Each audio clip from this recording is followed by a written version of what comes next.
الاهلي قوي عشان بيدافع عن حقوقه، ولما بيدافع عن حقوقه هيجي حق الاسماعيلي وهيجي حق سموحه وهيجي حق الاتحاد عشان الاهلي قوي.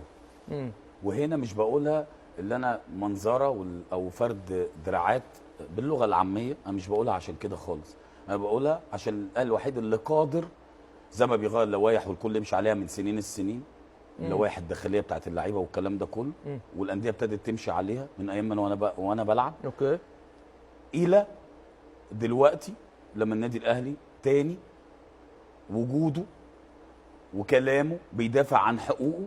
عشان حضرتك في مشهد البعض ما اتكلمش فيه، اللي احنا بنتكلم فيه وبنحاول نصدره لكل المجتمع الرياضي حاجتين. اوضه لبس الاهلي، اوضه لبس الاهلي دي ما حدش يقدر يتكلم فيها.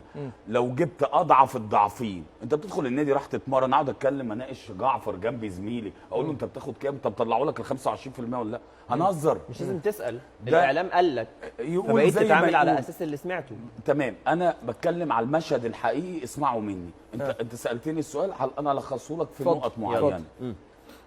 دي مشكله النادي الاهلي، لكن المشكله الحقيقيه اللي انت بتحسب قرارات خاطئه في توقيت انا بنافس. انا بدفع ملايين للبعض اللي مش عاجبه، بدفع في ميزانيه ضخمه جدا، بتصرف كتير جدا عشان في الاخر تتوج، لان الاهلي بطل. الاهلي المركز الثاني زي المركز الاخير. الاهلي المركز الثاني زي الاخير، شبابه بيعلموه كده، واللي بيجي من بره بيتعلم كده حتى لو هو ما يعرفش كده.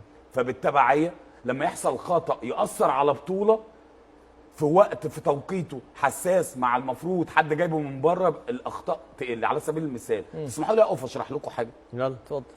انا مدافع ماشي. وعلمونا من واحنا صغيرين لما تروح حتى تعترض تحط ايدك كده. انا هتكلم في نقطتين بس. يلا. انا اتعلمت في الكوره لما بروح اكلم حكم بايدي تبقى ورا ظهري يقول لك ما تروحش لوحدك، طالما ليك حق تكلم الحكم فيها احترام وهو يبادلك نفس الاحترام. لكن ما شفتش حكم بيروح يكلم لعيب واثنين وثلاثه من نجوم مصر.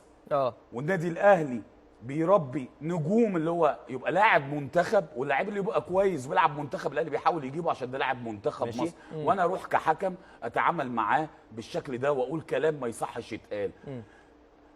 انا راجل كنت كابتن النادي الاهلي واتشرف بده، كان الكابتن محمد فاروق بيحكمني. اتحدى، وساعات كنت ببقى عصبي، اتحدى لو طلع لفظ للكابتن سمير عثمان، للكابتن من اي لعيب في جنة، للكابتن سمير، للكابتن ياسر